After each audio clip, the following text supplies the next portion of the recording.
Hello बच्चों, due के phase 1 के अंदर आपको एप्लीकेशन फॉर्म पूरा का पूरा फिलअप करना है और इस फॉर्म फिलअप के अंदर कौन कौन से चेंजेस आप कर सकते हो, कौन कौन से चेंजेस नहीं कर सकते हो, ये चेंजेस कब कब कर सकते हो और कब कब नहीं कर सकते हो, क्या फॉर्म सबमिट होने के बाद भी चेंजेस कर सकते हो, ये सारी की सारी बातें आज हम इस वीडियो के अंदर डिस्कस करने वाले हैं। तो सबसे पहले ये देख लेते हैं कि आखिर आप इस फॉर्म के अंदर क्या नहीं चेंज कर सकते हो। राइट, उसी से स्टार्ट करते हैं।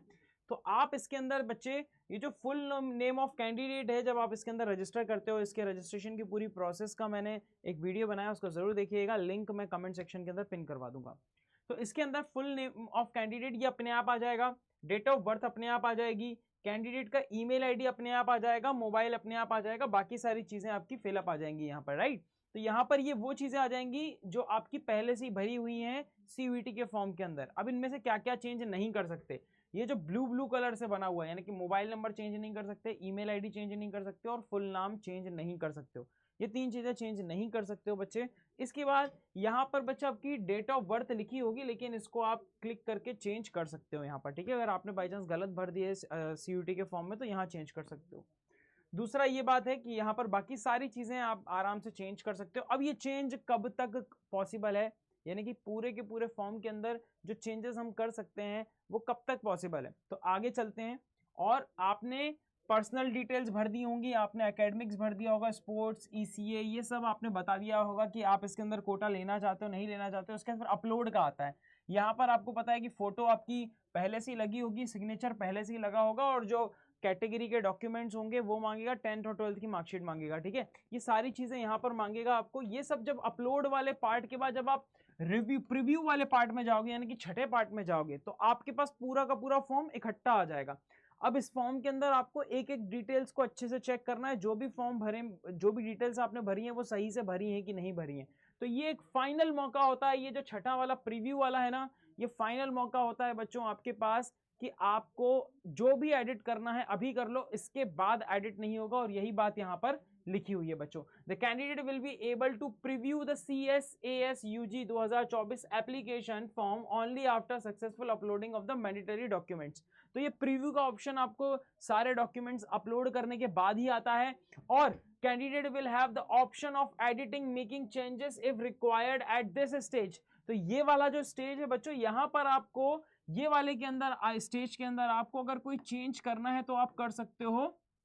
ठीक है, इसके बाद आपको चेंज करने का मौका नहीं मिलेगा। क्यों? क्योंकि अगर यहां पर आपने बोल दिया एक्सेप्टेड, एक्सेप्ट करके आप आगे आ गए बच्चों, सेव एंड नेक्स्ट करके आगे आ गए, तो आप आ जाओगे फाइनल सबमिशन वाली स्टेज पे। और फाइनल सबमिशन वाली स्टेज पे आपका सीधा पेमेंट होता है, फी पेमेंट होता है। और उस फी पेमेंट के बाद बच्चों आपका फॉर्म सबमिट हो जाएगा अपने आप ही, और उसके बाद आप कोई भी चेंज नहीं कर सकते। देखो ये लिखा हुआ है साफ साफ यहां पर कि फाइनल सबमिशन के बाद, ठीक है, the next section of the final submission, no change added modification will be allowed once the application has been successfully submitted।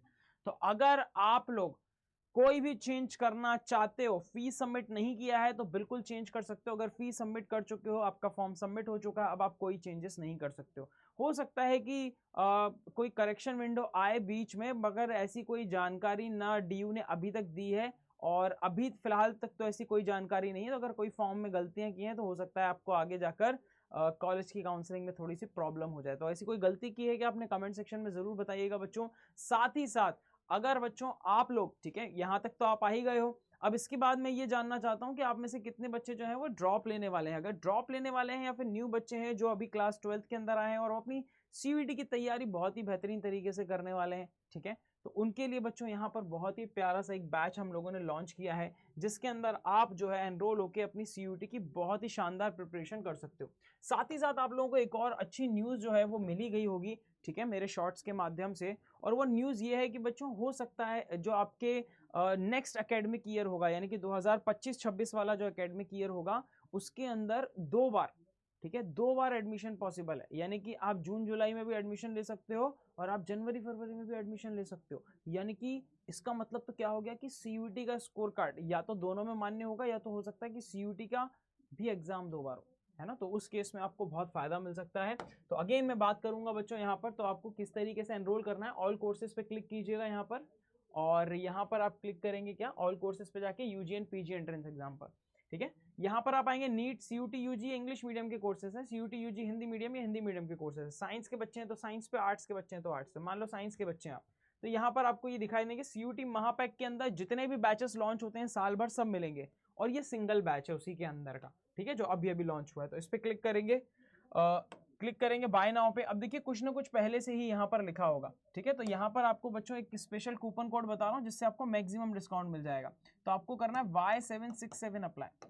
क्या करना है? Y767 अप्लाई करना है, और इस तरीके से आपको देखिए यहाँ पर डिस्काउंटेड प्राइस मिल जाएगा बच्चों। Y767 से आप जो है डिस्काउंटेड प्राइस मिल सकता है। बहुत ही शानदार तरीके से आप एनरोल होकर अपनी तैयारी को ऊंचाई तक लेके जा सकते हैं। जो गड़बड़ियां आपने लास्ट ईयर की थी, या अब अभी अगर नए बच्चे हैं फिर तो कोई गड़बड़ी अभी आपने की नहीं है। गड़बड़ी बस आपसे एक ही होगी कि आप लास्ट में जाके एडमिशन लोगे, ठीक है। अभी एडमिशन लोगे तब आपकी तैयारी उस लेवल की हो पाएगी कि आप वहां पर जब आपका एग्जाम होगा 2025 में तब बेहतरीन परफॉर्म कर पाओ।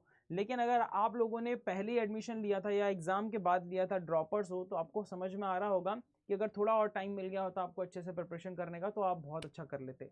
तो यही वो टाइम है बच्चों, अगर आप एक अच्छी यूनिवर्सिटी के अंदर पढ़ने के ख्वाहिश हो, और इस बार अगर आपको लग रहा है कि अच्छी यूनिवर्सिटी में शायद आपका एडमिशन ना हो पाए, तो ड्रॉप लेना बिल्कुल जायज़ है। लेकिन ड्रॉप लेने के ऊपर भी बहुत सारी चीज़ें होती हैं बच्चों, बहुत सारे पैरामीटर्स होते हैं, उनके बारे में भी हम बाद में डिस्कस करेंगे। आप चाहो, अगर ये जानना चाहते हो कि ड्रॉप आपको लेना चाहिए कि नहीं, तो कौन से कोर्स के लिए आप ड्रॉप लेना चाहते हो और कौन सी यूनिवर्सिटी के लिए ड्रॉप लेना चाहते हो, उसको कमेंट सेक्शन में बताओ। मैं उसके ऊपर एक डिटेल्ड वीडियो ज़रूर लेके आऊँगा। अभी के लिए इतना ही बच्चों, thank you so much, take care, bye bye. सभी दोस्तों के साथ कर दो इसको शेयर।